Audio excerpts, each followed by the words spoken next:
آج ہم انشاءاللہ شریر جنات سے بچاؤ کے لیے حفاظتی تدابیر سیکھیں گے۔ اس موضوع پہ بھی انشاءاللہ آؤں گی جس کا آپ کو انتظار ہے، لیکن ابھی آغاز میں ہم اس کی جڑ کو پکڑ رہے ہیں، اس کے مرض کو پکڑ رہے ہیں۔ اس کے بعد پھر ہم وہاں پہ بھی آئیں گے کہ جادو کی اقسام، اور پھر ان حفاظتی تدابیر کے باوجود اگر ہو جاتا ہے تو پھر اس کے لیے ہمیں کیا مصنون طریقہ اختیار کرنا ہے۔ بہت سے لوگ ہر وقت اس بات پر فکر مند رہتے ہیں کہ دنیا کے مصائب اور حادثات سے سلامتی، بچاؤ اور حفاظت کے وسائل اختیار کریں، جنہیں بیماریوں، گر کر مرنے، جلنے اور غرق ہونے جیسے حادثات اور خطرات سے محفوظ رکھیں۔ اس جہاں میں شرعاً اور عقلاً کوئی رکاوٹ نہیں جو ان احتیاطی تدابیر کو اختیار کرنے سے روکے۔ ویسے بھی قول ہے پرہیز علاج سے بہتر ہے، بلکہ شریعت اسلامی تو 5 چیزوں کی حفاظت کرنے کی ترغیب دلاتی ہے: جان کی، مال کی، عزت کی، دین کی اور عقل کی۔ لیکن لوگوں کی سب سے بڑی مصیبت یہ ہے کہ مادی حفاظتی تدابیر پر تو بہت یقین رکھتی ہے، جبکہ عظیم ترین خطرہ قیامت کے کہ جس کا واقعہ پذیر ہونا یقینی ہے اور وہ جو فیصلے کا مقررہ دن ہے، اس کے لیے احتیاطی تدابیر سے بے خبر ہو چکے ہیں۔ ارشاد باری تعالیٰ ہے سورۃ مزمل میں: فَكَيْفَ تَتَّقُونَ إِن كَفَرْتُمْ يَوْمًا يَجْعَلُ الْوِلْدَانَ شَيْبًا۔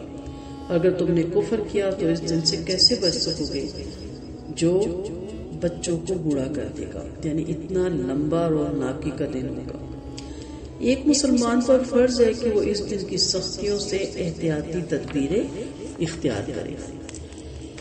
اور صرف ایک صورت میں ہی ممکن ہے کہ اللہ تعالیٰ پر ایمان ہو، اس کی اطاعت پر ثابت قدمی ہو اور عمل صالحہ اختیار کیے جائیں۔ ارشاد ربانی ہے: اے ایماندارو، کیا میں تمہیں وہ تجارت نہ بتاؤں؟ سورۃ صاف کی آیات ہے، جو تمہیں دردناک عذاب سے نجات دلائے۔ تو سنو، تم اللہ تعالیٰ کے ساتھ اور اس کے رسول کے ساتھ ایمان لاؤ اور اللہ تعالیٰ کے راستے میں اپنے مالوں اور جانوں کے ساتھ جہاد کرو، یہ تمہارے لیے بہتر ہے اگر تم جانتے ہو۔ پھر سورۃ حامیم سجدہ میں اللہ تعالیٰ نے ارشاد فرمایا: بے شک جن لوگوں نے کہا ہمارا رب صرف اللہ تعالیٰ ہے، پھر اس پر قائم رہے، ان لوگوں پر موت کے وقت فرشتے اترتے اور کہتے ہیں نہ خوف زدہ ہو جاؤ اور نہ ہی غم کرو، اور اس جنت کے ساتھ جس کو تمہیں وعدہ دیے جاتے ہو خوش ہو جاؤ۔ پھر سورۃ نحل میں اللہ تعالیٰ نے فرمایا: جس نے نیک عمل کیے، خواہ وہ مرد ہو یا عورت، اس حال میں کہ وہ مومن ہو، بس ہم اسے زندگی دیتے ہیں، پاکیزہ زندگی، اور ضرور ہم بدلہ دیں گے ان کے اجر کا بہترین جو وہ عمل کرتے تھے۔ جب مسلمان یوم حساب کے لیے احتیاطی تدابیریں اختیار کرے گا تو پھر اس دنیا کی شر انگیزیوں سے احتیاطی تدبیر اختیار کرنا مشکل نہیں رہے گا۔ کیوں؟ کیونکہ ان دنیاوی شر انگیزیوں اور مصائب کے اسباب بھی گناہ اور اللہ تعالیٰ کی نافرمانی ہی ہیں۔ گویا گناہ ہی دنیا اور آخرت میں شر انگیزیوں اور بلاؤں کی اما جاگاہ ہے۔ ابن قیم رحمۃ اللہ علیہ فرماتے ہیں: دنیا اور آخرت میں ہر شر انگیزی کا سبب گناہ ہے، سو ہمیں ایسی تدبیریں کرنی ہے آخرت کے خوف سے جس کی وجہ سے ہماری دنیا بھی جنت بن جائے اور آخرت میں بھی ہمیں جنت ملے۔ اب دنیاوی شر انگیزیوں سے بچاؤ کی تدبیروں کی 2 قسمیں ہیں، ایک مادی اور دنیاوی طریقے، اور دوسرا الہی شرعی یعنی روحانی طریقے۔ ہمارے نزدیک زیادہ اہم دوسرے یعنی روحانی طریقے ہیں، اور اللہ تعالیٰ کے حکم سے یہی نفع بخش ہے۔ سنت ماضرہ میں تمام بیماریوں کا علاج وارد ہوا ہے، لیکن لوگ اس میں بہت کوتاہی کا مظاہرہ کرتے ہیں۔ اگر مسلمان اپنے تحفظات شرعیہ اور روحانیوں کا اہتمام کرے، آسان میں یہ کہہ سکتے ہو کہ وہ شریعت کے مطابق، قرآن و سنت کے مطابق اگر اپنے آپ کی تدبیریں کرے اور اپنے اہل و عیال جو بھی اس کے زیر اثر ہیں ان کو اس کی دعوت دے تو اللہ تعالیٰ کے حکم سے ہر شر اور پریشانی سے نجات پا جائے گا۔ جو چیز ہر چیز بلکہ جو سنت سے ثابت ہے وہ کسی نہ کسی مرض کے لیے مفید ضرور ہے،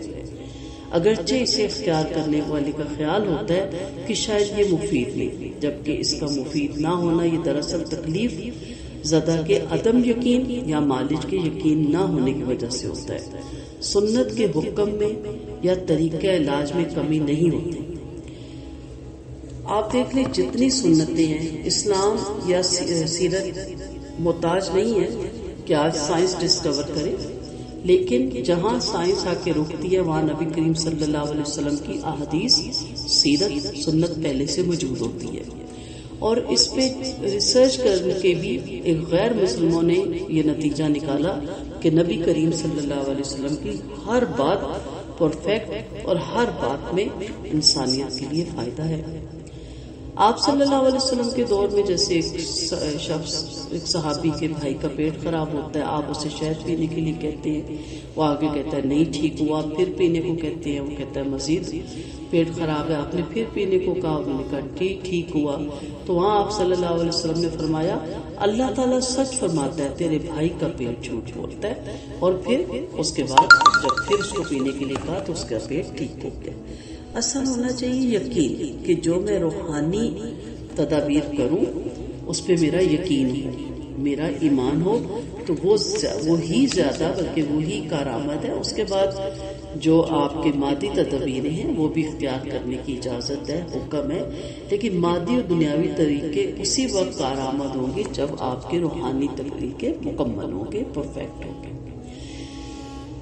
یہ بات تجربے سے ثابت شدہ ہے کہ زیادہ تر مصیبت زدگان ان دعاؤں اور وظائف اور اذکار میں کمی کا ارتکاب کرتے ہیں جو کہ اللہ تعالیٰ کے حکم سے ہر ظاہری برائی اور ہر پوشیدہ برائی کے مقابلے میں ایک مضبوط قلعے کی مانند ہے، اس لیے وہ گرفتار مصیبت رہتے ہیں اور چھٹکارا نہیں پاتے۔ اب ہم اللہ کی توفیق سے شریر جنات کی شرارتوں سے تحفظ اور بچاؤ کے لیے کتاب و سنت کی روشنی میں کچھ طریقے اختیار کریں گے۔ اللہ تعالیٰ سے دعا ہے کہ عمل کی دولت کے ذریعے دنیا اور آخرت کی سعادت حاصل کرنے کی ہمیں توفیق عطا ہو، اور یہ طریقے 12 طریقے ہیں جس پہ ہم عمل کر کے انشاءاللہ آغاز میں جنات کی شرارتیں اور شیطان کی شرارتوں سے اپنے آپ کو محفوظ کرنے کی کوشش کریں گے۔ اس کے لیے یقین کا ہونا ضروری ہے۔ اس میں سب سے پہلے آ جائے گا آپ کا اللہ تعالیٰ کی خالص توحید پر کار بند رہنا،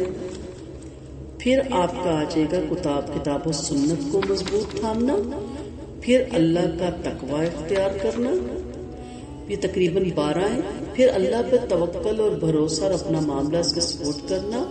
پھر خلوص دل سے اللہ کی جانب جھکنا اور نافرمانیوں سے توبہ کرنا،